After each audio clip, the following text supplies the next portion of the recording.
This program might contain strong language. If you think you may be offended, switch off now. Hello, everybody. Welcome to Watch Mojo and the first Inside podcast of 2026. I'm your host, Rob, and with me is Watch Mojo CEO and co-founder Ashkan Karbsfushan, or Ashkadamas, as he's going by today, to tell us his predictions for what to expect in this year.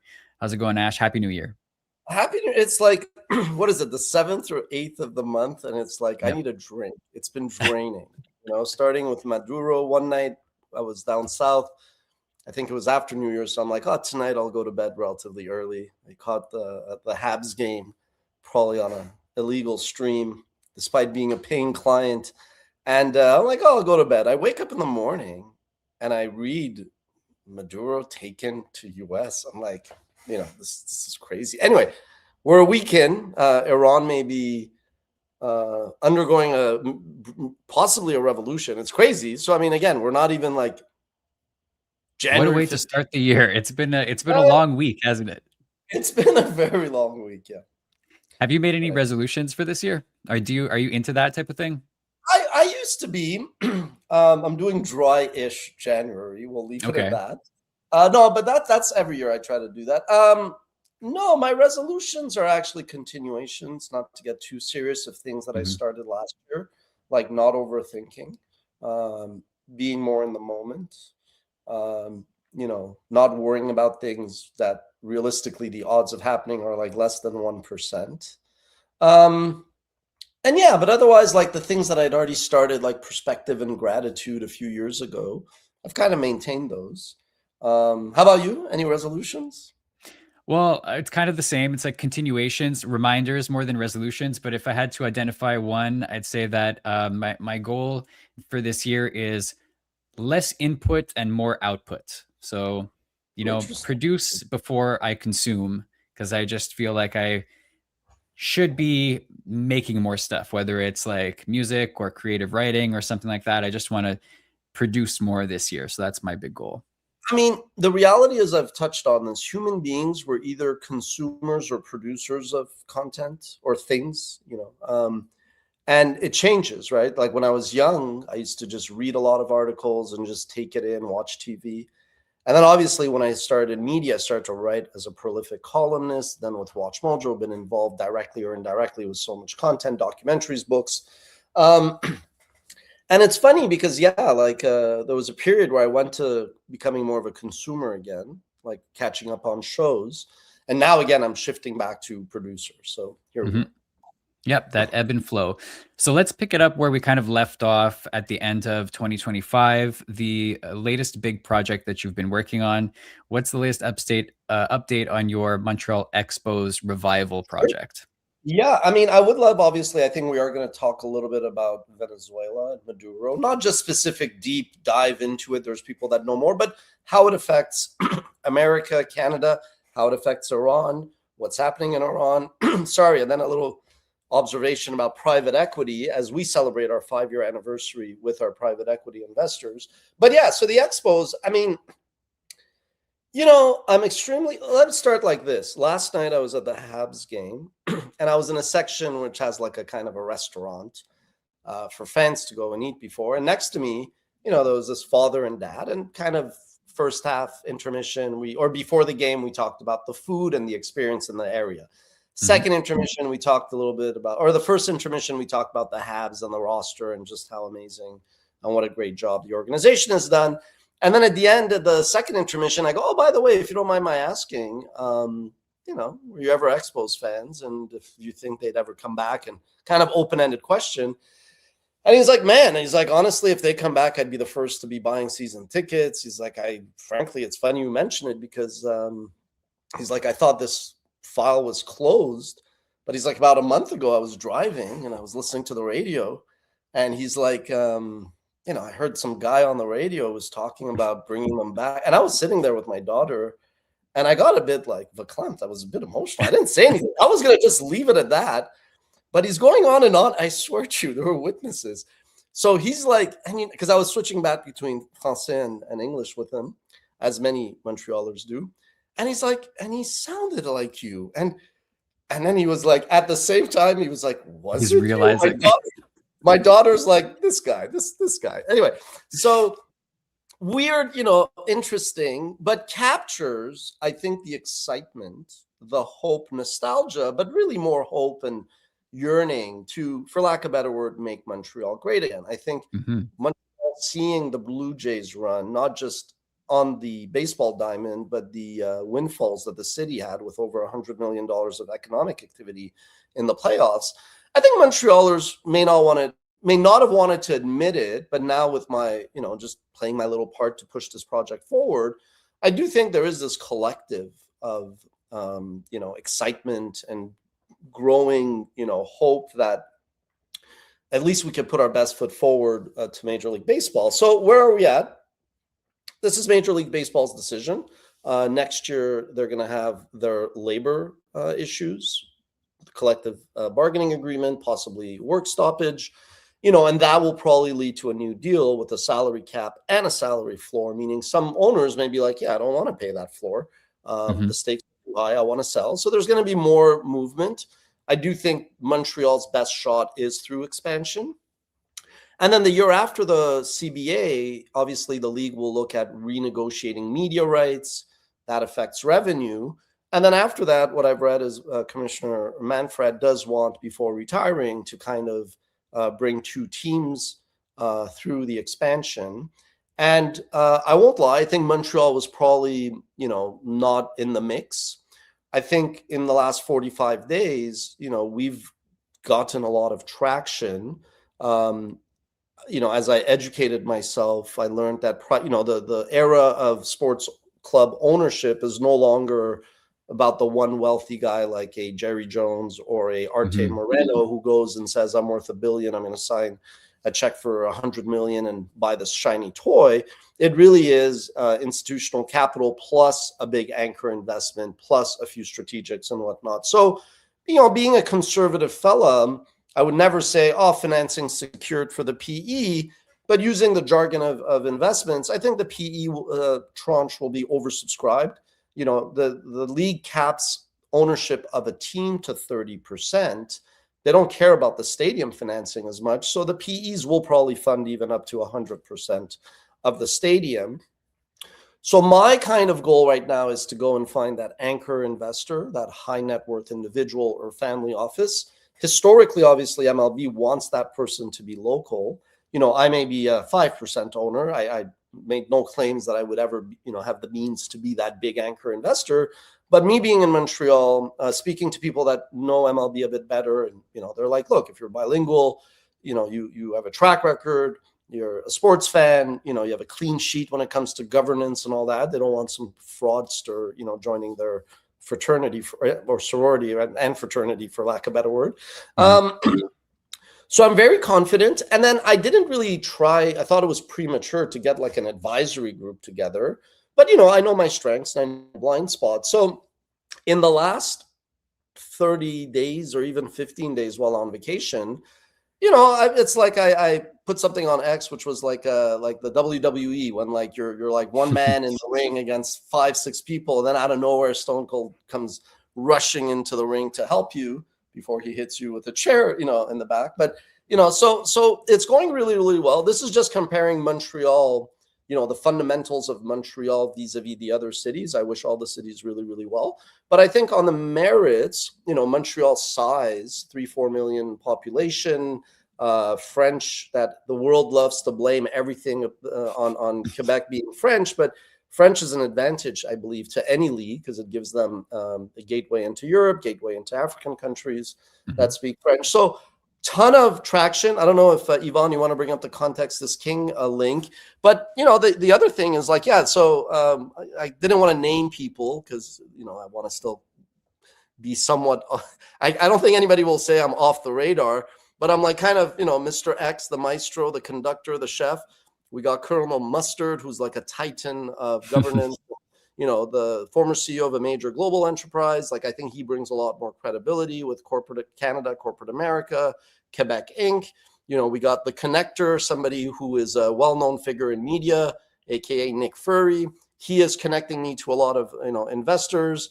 The financier, That's what I was alluding to. You know, the PE tranche, I think, looks really, really strong. I think that 30% of the sports club, I don't think will be an issue, even up to 100% of the stadium.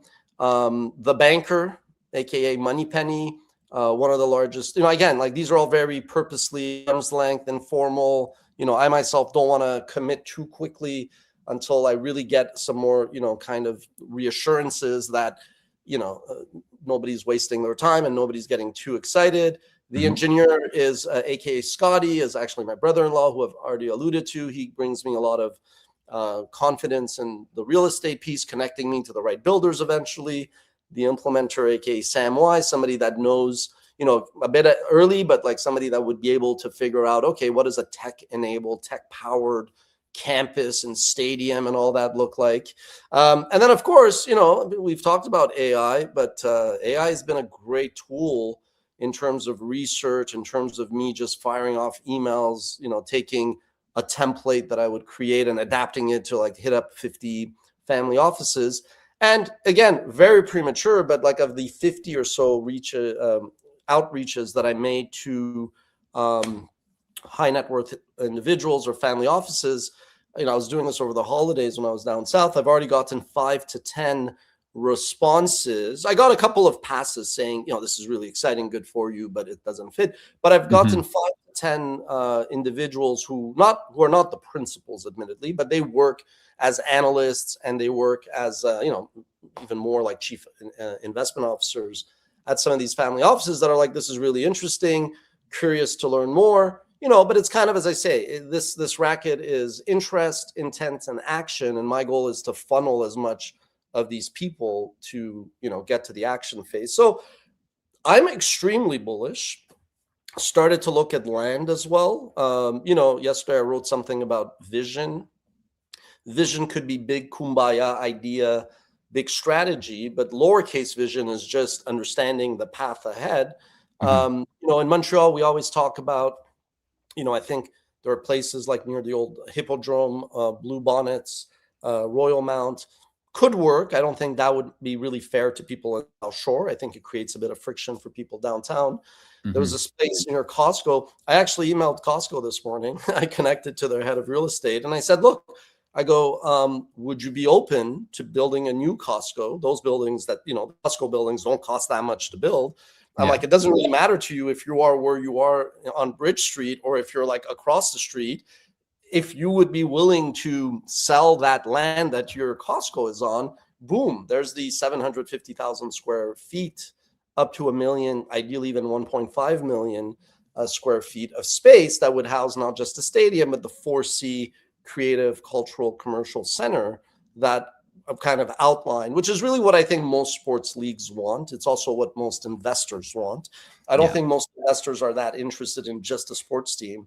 I think they look at it more as like it's an area that is, you know, 12 months, there's activity, museums, shops, no shortages of ideas. So really, really bullish. But as I've said it, oh my God, it's just a test of patience because we're talking about what is realistically going to be a 3 to 4 year, you know, timeline. But where am I going? I got nothing better to do. Well, it's good. It's glad to see that the wheels are in motion and that you've been getting responses from people. That's pretty cool. Let's shift gears, though, to WatchMojo. So we have a couple of items to talk about for 2026, one of them being WatchMojo's music endeavors. Can you elaborate on that a little bit? Yes. Which ones? Because there's a few. I know we did the album, but which one? I got MTV WatchMojo music here. Yeah. We've talked a little bit about WatchMojo and music and events and expanding and WatchMojo 2030, the studio project. So yeah, I mean, at a high level, I think WatchMojo is, you know, my mantra to the team is, and to my board and to my investors, to anybody who will listen, is don't expect extraordinary results when you do the ordinary. But to do the extraordinary, then you got to do the ordinary things in an extraordinary fashion, right? So what we have to do, to quote Colin Powell, is before you go out there on the offense, you need to, you know, bolster your defense. So I think the last couple of years, we really bolstered the foundation of the company.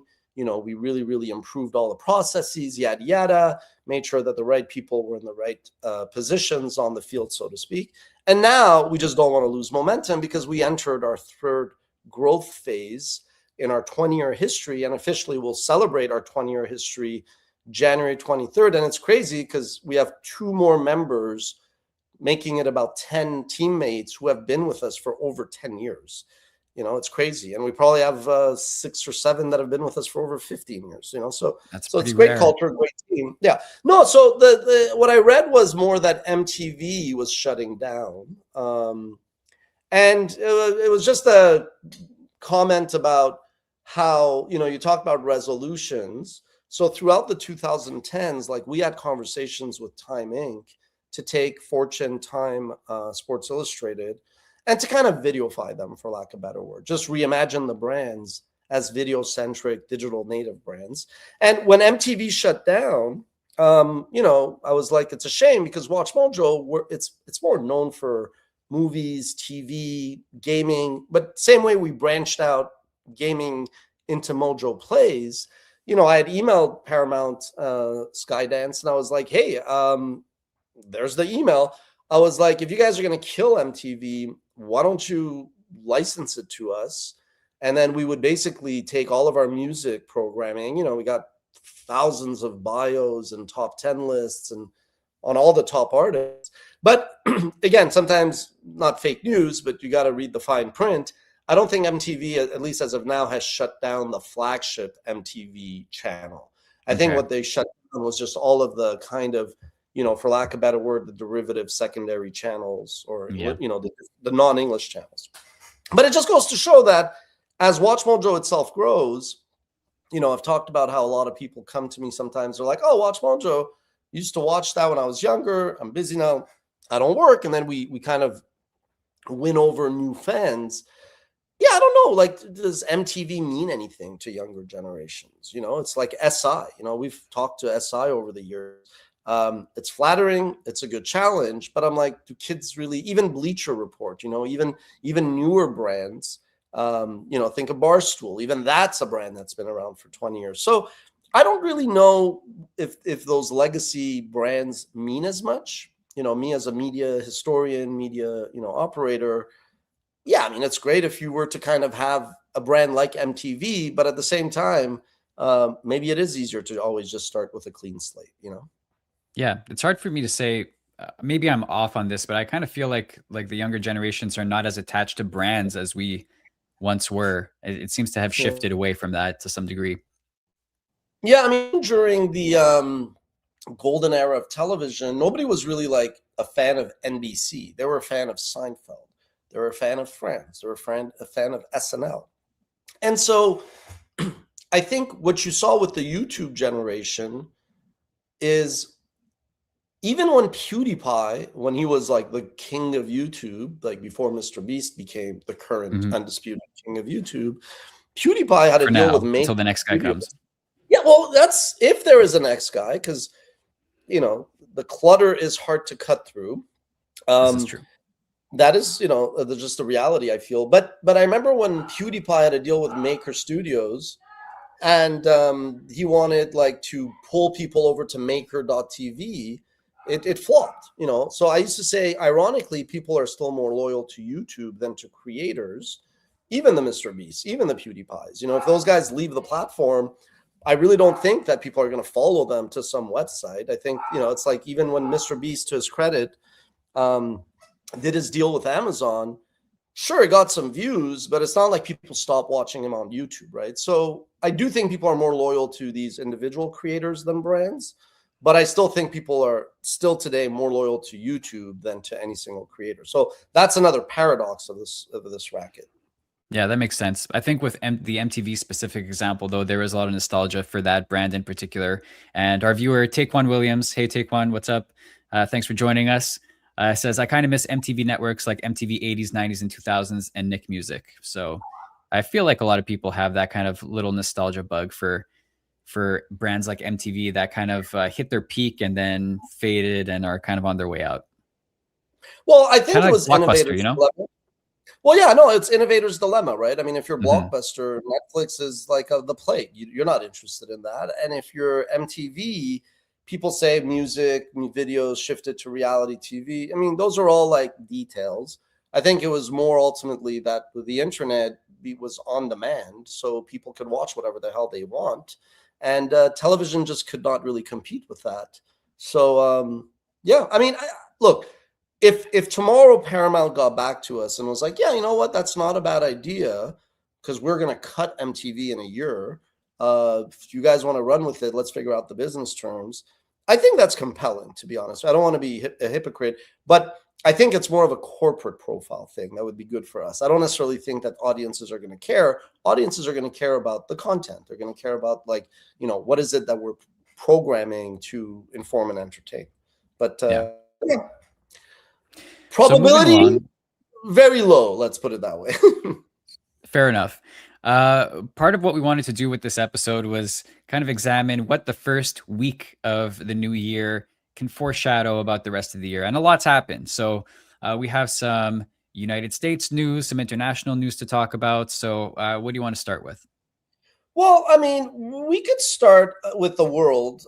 Sorry, we could start with the US because I think, as Canadians, we always used to hear that when America sneezes, we catch a cold. And I do Hmm. think it's naive to think that, like, Europe is leading anything. I think Europe has, after World War II, passed the baton to America, and Europe has effectively more and more made itself irrelevant. I mean, I love Europe, I love Europeans, but I don't think anybody looks to Europe as they set the agenda. And what's interesting is we do think that China is the leading, the economic superpower of the 21st century. And you see their military buildup, and obviously they've become what America was in terms of going around the world and helping with infrastructure. But it's crazy that when you think of Trump's second term, you know, despite some of his hardcore fans hoping for a third term, technically the Constitution prevents that, forbids that, Hmm. so not going to happen. He really does not care anymore about some of the things that he had to concern himself with in his first term. I think in his first term, what happened is the first 6 months, first year, he still had a lot of like career politicians, people who may not have been loyal to him, but who represented like guardrails and safeguards for him to kind of conduct himself a certain way. And you could argue that he still did whatever the hell we wanted. But in the second term now, I think you're seeing someone that kind of has mastered the DC politics game and still refuses to play by it. That's the more interesting thing as a case study.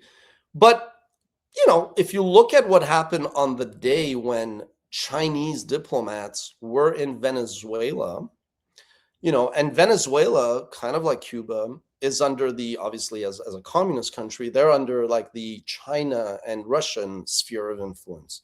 So if you think about it, on the very same day that Chinese diplomats were in Venezuela, obviously to talk about oil, to talk about weapons, to talk about whatever, the US sends in, their army, and basically Maduro says kidnapped, America says arrest. We'll leave that to the courts. Sure. And they pluck him and his wife. And Maduro was actually sitting there a few days before bragging about how the defense systems that the Islamic Republic of Iran gave Venezuela were going to prevent such a scenario. So you can't really script this. And I mean, I, as somebody who was born in Iran, who lives in the West, and sometimes sees, these folks who live in the West, they love the liberties, they love the freedoms that are bestowed upon them here. And they basically are fanboys because of like their criticism of American foreign policy, which I think that's fair if you want to criticize foreign policy. But then, while you would never get up and go live in the Islamic Republic of Iran under the mullahs, you fanboy for them. And that to me is shocking. I mean, to me, it's unacceptable. People can do what they want. And so when you saw these, to quote, these leftist, liberal, lunatic losers, as Trump would call them, who are hitting the streets and saying, this is horrible. What has America done? Maduro's this, Maduro's that. I'm like, well, look at the Venezuelans who are singing and chanting, and they're happy. And Very I do different think, story. Yeah. according to the census, I am a white person. So if you and I are two gringos sitting here talking about this, I know Ivan, our producer. Ivan, you should probably join us. It would be Yeah, let's get weird him if into the Jumping in conversation. here. Don't be fooled by the Captain America shield and the metallic shirt. I am very much Colombian living in Mexico. So what are your thoughts on Maduro? I think the conversation that I've had ever since this happened is that Maduro wasn't the issue. He needed to go out at one point or another because he was a terrible person, a terrible dictator, and the country is hopefully going to be better off without him. However, what angers, I think, a lot of people, and what the conversation kind of shut down, the moment the conversation kind of shuts down, is when you start saying, yeah, but the US has no plan. So this was all about the oil. And I've seen a lot of posts from the right and saying, yeah, oh, but you only focus on the oil, you don't care about Venezuelans and stuff like that. Of course you do. Of course, of course you can say that I can care about both issues. And to be honest, the track record of the U.S. in Latin America is not great. It's, Honduras, Guatemala, Anywhere. Panama, Colombia, everywhere, right? So in the Middle East, they went into Iraq saying we're going to be liberators and greeted with roses. Nothing happened. Exactly. And the fact that right now it's so blatantly obvious that they have absolutely no plans for Venezuela, and even the oil companies are like, no, we're hands off. We're not even, we don't even want to play in that playground. I think that's what angers a lot of the people. So yeah, I think that the conversation, because I saw your tweet about, people dancing in the streets and stuff like that, but you look at the footage from Venezuela and they're shooting in the streets and they're hunting people down from one place or the other, from one thought or the other. So if you were against Maduro, they're going to hunt you down. The opposition party is nowhere to be found. Corina Machado, who was the Nobel Prize winner, went on television and said, like Trump, I'll give you the Nobel Prize, dude. Come on. I mean, we need you to do what you say you're going to do. It's not going to happen. It's not going to happen. And these things are going to keep happening. So, and you do get worried because he mentioned the two countries I care for the most, Colombia and Mexico. So I'm kind of between a rock and a hard place here with that. Don't worry. No, before the army does a 180 and gets to Colombia or Mexico, he's like lining up to probably attack around. So there is a parallel, and that's why I wanted to talk about these things. Very similar, like I honeymooned in Cuba. I love Cuban people. Like, I love all Latin. They're such warm people. I'm not saying this because Ivan is here. But, I mean, nobody is leaving Miami on a raft and trying to get to Havana. It's like when the Berlin Wall fell, the people from the East ran to the West, not the other way around. So I actually like people who are intellectually honest that could say, yeah, you know what? Not a fan of Maduro, but obviously maybe the way the U.S. went about it. Now, but the problem is, really sad to see that 30 Cuban soldiers effectively died in that operation. But to quote one of the Venezuelans who was interviewed, he's like, why were there Cubans then? If you care so much, it's a foreign force that is on Venezuelan soil. And then Cubans, at least you could argue, are close to us. There's a big body of water separating them, but it's kind of like fellow Latinos, you could argue. Do you think Russia and China were in Venezuela for the arepas recipe, as the Venezuelans said? And I actually think we always oversimplify it, whereas Iraq was 100% oil. No, let's actually break it down. Iraq was 90% oil, 80% oil, but it was also a vendetta because George Bush W's father was apparently on like the hit list of Saddam Hussein. So W wants to make his dad, Papa, happy and finish what Papa Bush didn't complete. So there's always these extra things. So for me, Venezuela is, again, 80% oil. Venezuela has more oil than any other country, but they don't develop it because of incompetence and corruption. So I'm at a point where I'm like, yes. The proceeds should go to the Venezuelan people. Full stop. But if the Venezuelan regime, and Maduro did not win the last election, right? Like he lost the election and he kind of used force to stay in power. So I'm like, at some point, if that government is using force and they're corrupt and they're incompetent, yeah, I don't think we should have this sense of indignation if American ingenuity and American corporations with their expertise go. I'm not condoning the following, but it's fascinating how when Donald Trump tells Chevron, and Chevron is apparently the only company that stayed in Venezuela because of a sanctions waiver, but he basically is using state capitalism by telling Chevron, Exxon, all these companies, they're like, if you want to get back the assets that Chavez and Maduro basically confiscated from you, like assets that legally were yours, but they just nationalized them, he's like, you have to go and invest the billions to get the Venezuelan oil infrastructure back. Which again, I'm like, you know what? It's actually not a bad approach. Like that's at least an economic plan. You could disagree with it, but yes, Trump likes theatrics. You know, he's more of a Hollywood guy, so they don't really have a plan. And I'm similarly worried. Like I'm secular, I'm not religious at all. But even in Iran, when I hear those opposed to the regime, when I hear the only good mullah, like religious person, is a dead one, again, I'm not religious. Personally, I don't care about religion. But I'm like, I don't like when I hear, one group killing fellow compatriots just because they disagree. So I'm also hoping that whatever happens in Iran does not spill over into retribution and retaliation, because then, an eye for an eye and everybody's blind. So fascinating. I think the commercial discourse that's what's most worrying, like the commercial and corporate discourse and the way it's being talked about. I think that's one of the biggest worries, because there's no, and I'm going to sound really, really, really far left, but there's no humane way of talking about these things. There's no, the infrastructure for Venezuela, and we're going to, get back the roads and get back the all of this part. It's not that. It's we're going to give you the oil. You're going to do whatever you want with it. And there's absolutely no mention of anything else. And that's something that corporations have done in Latin America for a while. Nestle in Brazil, in Mexico, all these corporations even Canadian mining companies here in Mexico.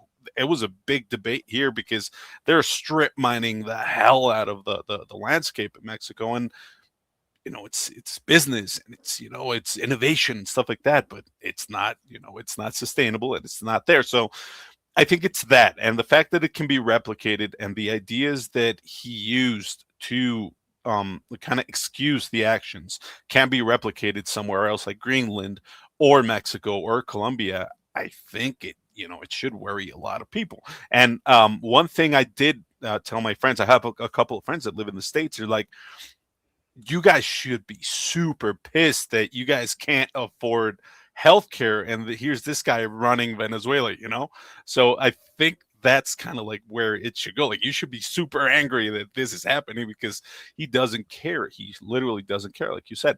But yeah, I think that's the general discourse about that, and kind of look at it from both sides, that Maduro did have to go out. Can I play devil's advocate? Go for it. Yeah, go for it. Yeah. So why is it then? First of all, this is contrarian, not devil's advocate. This is actually how I feel. I rather if politicians were candid. Like, I rather Trump come out and say it's all about the oil. It's our oil. Americans had rights and we're going to get them back, which to me, I'm like, well, it was originally not your oil, but okay, let's set that aside. I rather that than like bullshitting people both in the US and like at the time in Iraq and elsewhere to talk about freedoms and all that, when it is more economic incentive.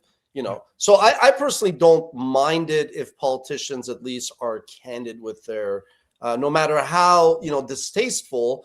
I think it's better, because then the electorate can make decisions when they vote and not think it's about religious.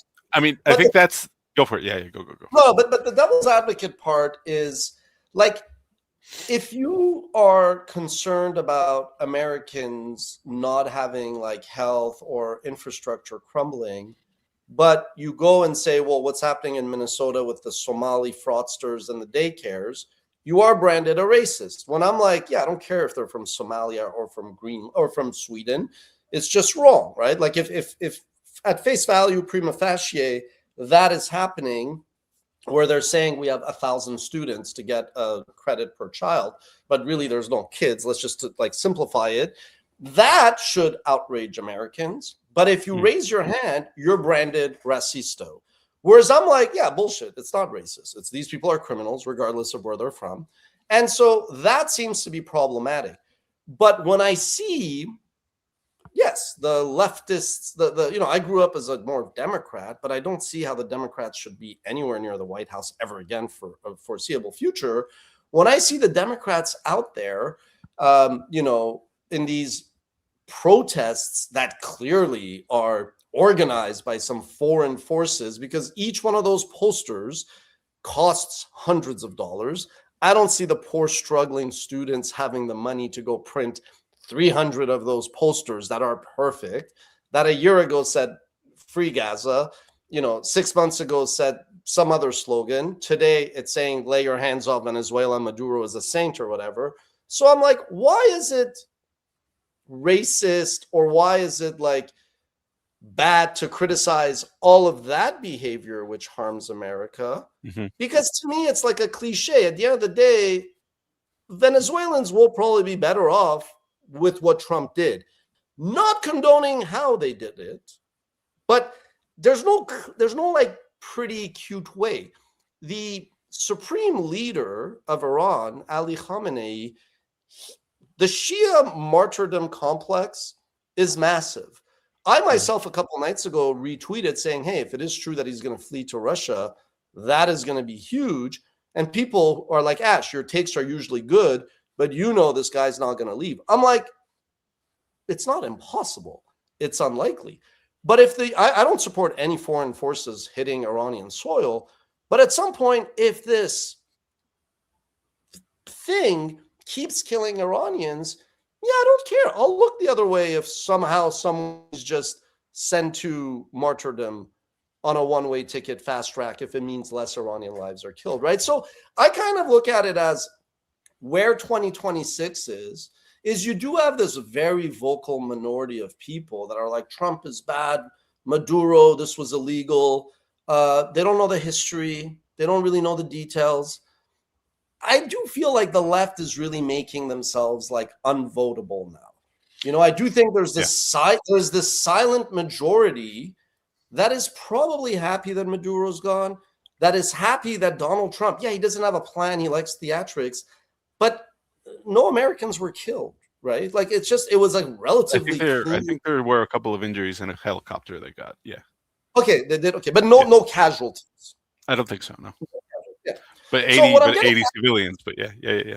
Well, which I condone, but that shouldn't happen. But when I read the Cuban, which I hate to see anybody die, but I'm like, well, why were there Cubans in Venezuela? Why does that make it all right? The Venezuelans probably want the freaking Cubans to leave so they can have their own agency. So I just feel it's this like intellectual dishonesty that, it's okay to criticize one stuff, but even though there are clear benefits to stakeholders who benefit if Maduro is gone, like we're going to ignore that. Like, so I personally feel like the left is increasingly untouchable. They are increasingly at odds with American society. But guess what? I could say these things. It's not even like I respect individual. I respect human life. But a lot of people can't say it because they're afraid they're going to get labeled a racist and they get canceled. So that's really. I think for 2026, I think what's going to happen is because there's a lot of noise on both sides. You say the left is like becoming increasingly like unvotable, but I think also the far right is kind of like stepping into the same pile of shit that the left is stepping into, because you have someone like Stephen Miller go on CNN saying our hemisphere and we are the superpower, and we're like, this dude is like straight out of a movie. And again, people on the right are seeing that, are going like, I don't know, I think for 20 just to close out the idea, I think for 2026, my hope at least that people start seeing through both sides of the bullshit and start figuring out for themselves what they need and what can they vote for and what actual power they have for one side or the other. So hopefully, I don't know. I alienate everybody because I always point out weaknesses and like where each side is wrong. I say this, I both understand the frustration that, say, American politicians would have if the Islamic Republic tries to build an outpost for Hezbollah for the IRGC in Venezuela, which is in the Western Hemisphere. It's in the Southern Hemisphere. But I can imagine America's like, we don't want a repeat of Cuba. Now, I also go, well, why does America have all these military bases in the Middle East? So I like, this is why for 20 years I would criticize it. I was like, okay, America wants to export democracy, even though the foreign policy goal was always to secure natural resources around the world. So as you said, I agree with you, Yvonne. It's the hypocrisy on both sides. Yeah. But I don't think that changes the end game, which is right now, if I was a betting man, and I'm not, I think Marco Rubio has lapped J.D. Vance as the likely 2028 Republican candidate. Like hands down, Vance actually is more like, the Bay Area kind of, Peter Thiel puppet initially. That was like what people accused him of. He proved like adept at politics. You could see, okay, give him 4 years as VP, it was like his to lose. But I think because of the Venezuela operation and obviously the Cuban link and his passion for that project, I do think Rubio's going to get more and more, kind of the spotlight. And I think if they don't kill one another, Vance and Rubio, and in the run up to 28, I think that's going to be probably the ticket if they could coexist. Yeah. And whereas I thought initially it would be Vance and Rubio, I now think it's going to be Rubio and Vance if Vance is, okay with that ego-wise. But yeah, no, and I mean, I don't like a lot. I mean, Trump has many flaws, as they all do, but for someone who is tired of hearing politicians talk, I do like his fix this problem or I will fix it for you kind of approach to things. Mm-hmm. I personally am very fine with the way they did the Maduro thing because I listened to the Venezuelans. And as an Iranian, I know people are like, I can't believe you would be okay. Yeah, I don't like Israel hitting Iran, nor do I like Iran hitting Israel. I'm an anti-violence guy. But considering America, even though ultimately it's the Iranians' fault that they ended up with the Islamic Republic, considering the West enabled all of that, the Guadalupe Conference, Iran-Contra, Khomeini coming to Iran on Air freaking France, I do think America has a bit of a responsibility to rectify this scourge that has basically sent Iran back to the 7th century, right? So I kind of I'm like the end does justify the means, in my humble opinion. Not politically correct, but it absolutely does. If Khamenei falls, the regime also has to go. It's not really just one person. The celebrations in Tehran, the celebrations in Mashhad and Tabriz and Kermanshah are going to dwarf what you saw in Venezuela. Mm-hmm. It's a country of 90 million people that have been under the boot of these clerics who have an ideology. And I have no problem with Islam, the religion, but Islam is a political movement cloaked as a, and I could say it, I'm Muslim. Who am I offending? But the problem is, like, why is the BBC not covering Iran? Because the BBC is either afraid or they're sad, which I don't think they're sad, but they probably just don't want to offend all the Muslims that are in the UK because this is Iran rejecting religion, the religion of Islam. So it's crazy. I honestly did not think any of this would happen. I thought Trump would be like, we don't care about Iran. But seeing him take out Maduro, I'm now quite convinced that all this military buildup is to set, a strike against, not Khamenei. I don't think they'll martyr him, but I think it is going to go after some of these regime security apparatus that is killing Iranians still each day, and I can't believe I'm being pushed to say this, but that was always my red line. I didn't care about Iran's foreign policy. If you like somebody or not, I don't like the foreign policy of any country, but stop the killing of Iranians. It's crazy. And the world isn't even covering it. Where's Greta Thunberg? Where is she? You know what I mean? Like, why is it? So you're seeing that hypocrisy. I'm all for the people of Venezuela. I'm all for the people of Iran. And if it takes America to come do something, so be it. I'll look the other way. I think the final question is if that is the goal. I mean, if ultimately that is the goal, you could actually make a really solid case on all those actions. But that is where the doubt lies, or the general doubt, is that the actual goal, or is it just destabilization and control?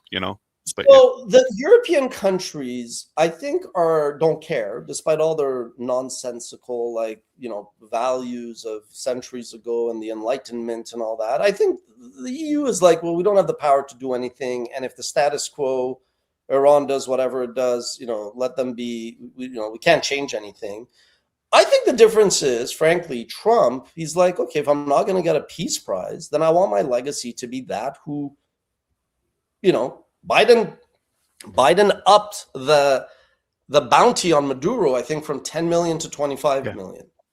So the Democrats were fine with taking out Maduro. I mean, if you put a $25 million bounty on somebody's head, you're basically saying you want him dead or alive, but you're kind of, it's pretty obvious what you're saying. But why is it that these Democrats that I supported all my life all of a sudden have this sense of indignation? And it's funny because I joked that I said, I wonder if the gals on The View are going to have canceled their programming to have a week-long vigil for Maduro.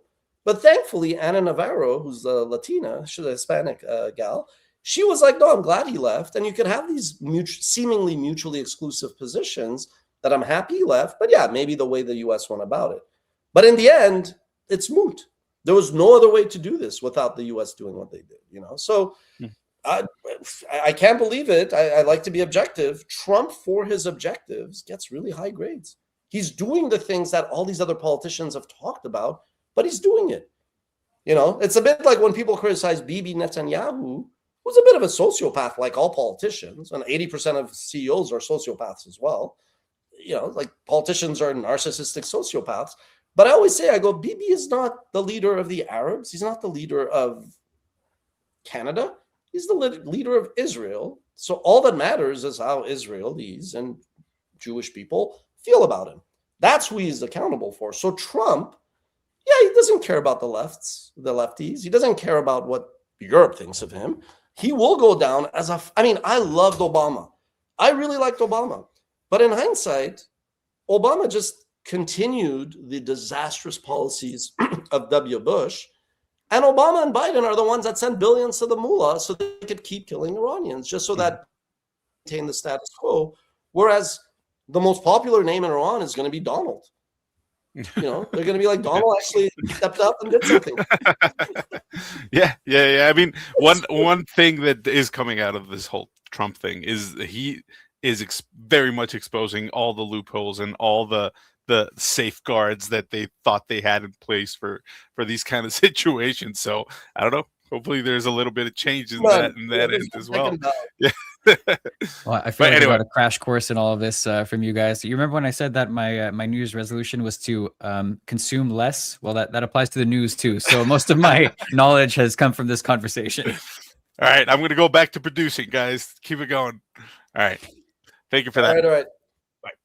Thanks, Yvonne. This is going to be fascinating. And obviously, pray for the people of Venezuela that doesn't get off the rails. Pray for the people of Iran. Just pray for people. I always go criticize organizations, criticize parties, but you always want to be on the side of people. And it's very disappointing that a lot of these lunatics on the left who were bashing many things and protesting many things, they've been awfully silent about, the right side of history. And that's history will remember that. And it is what it is. What this makes me think of, and I mean, like I understand it's not a fair comparison, but like there's a lot of bad world leaders out there. So are we going to see a future one day where some country goes into North Korea and takes away Kim Jong-un or whoever his predecessor or successor is and liberates the North Koreans and stuff like that?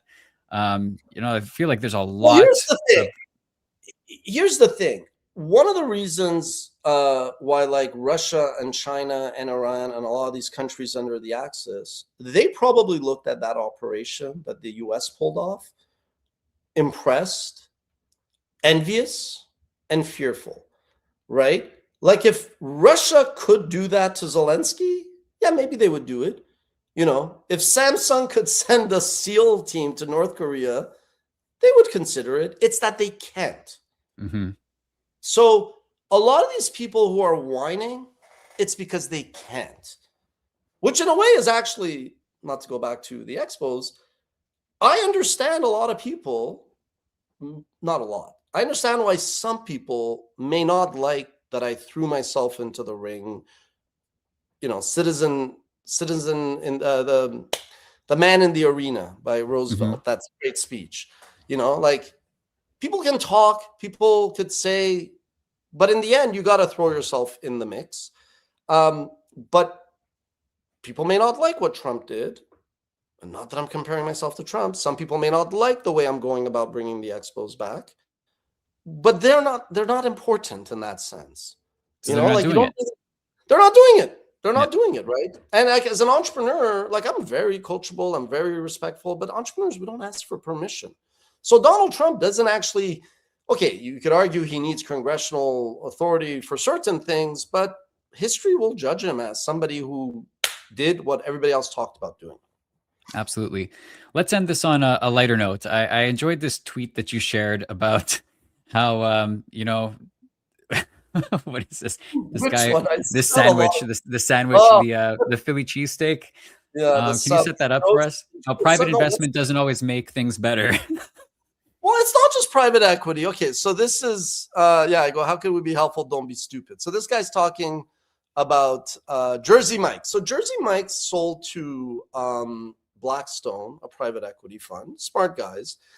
I really am not picking on Blackstone. I'm not even picking on private equity. It's as a general thing. When somebody buys an asset, I don't understand for the life of me. Like, yeah, they pay a lot. They pay a premium. So they got to increase revenues. They got to cut costs. That I get. I get that. I'm a business guy.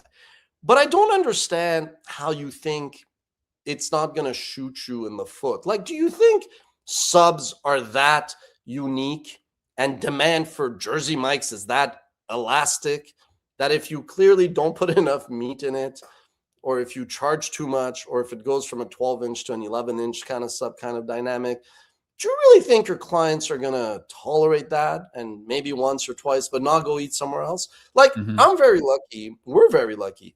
We have a private equity fund. Sure, they want us to grow revenues. They want us to be, you know, on the lookout for cost control and all that. But if they were to come tomorrow and be like, you know what, flip a switch, only go AI, get rid of all your costs of, you know, labor. First of all, I would push back, but to their credit, they've never said that. But it's just like baffling to me how these smart people think that this pays off, you know? So it's just, when I saw this, you know, and investors are always like, how could we be helpful? I'm like, how could you be helpful? Don't be stupid. Don't shoot yourself in the foot. So, you know, it's sometimes you got to be long-term greedy, especially if you're buying an asset. I almost joke, imagine if like, you know, like when I started WatchMojo, investors would be like, okay, give us a 5-year revenue plan, give us a 3-year historical performance. And I was like, we're in year 1. We have no historical performance. And in 5 years, I'm like, I could build a model. But it's the same thing. I almost want to be like, investors should only be able to say, how could we be helpful? If you submit 5 times you've actually been helpful, you know, give me your references. Yeah, track record. Yeah, what's your track record on this? So it's almost like if you buy an asset, I mean, obviously this doesn't make sense, but I'm like, the brand goes into an escrow. It goes into a trust. If you, after 2 years, don't ruin the experience for the most important stakeholder, which is your clients, then in 2 years, you get the brand. But if not, the consumers can take the brand and go start their own Jersey Mike's subs, and you just go sit in the corner because you ruined it for yourself. Anyway, unlikely to happen, but not a crazy idea. Let that be a lesson to all of us in 2026. All right, Ash. Well, it's been good. We'll pick it back up next week as we continue working through this new year. Thanks for the time today, and thanks for everybody who watched. And we'll see y'all next week. Peace.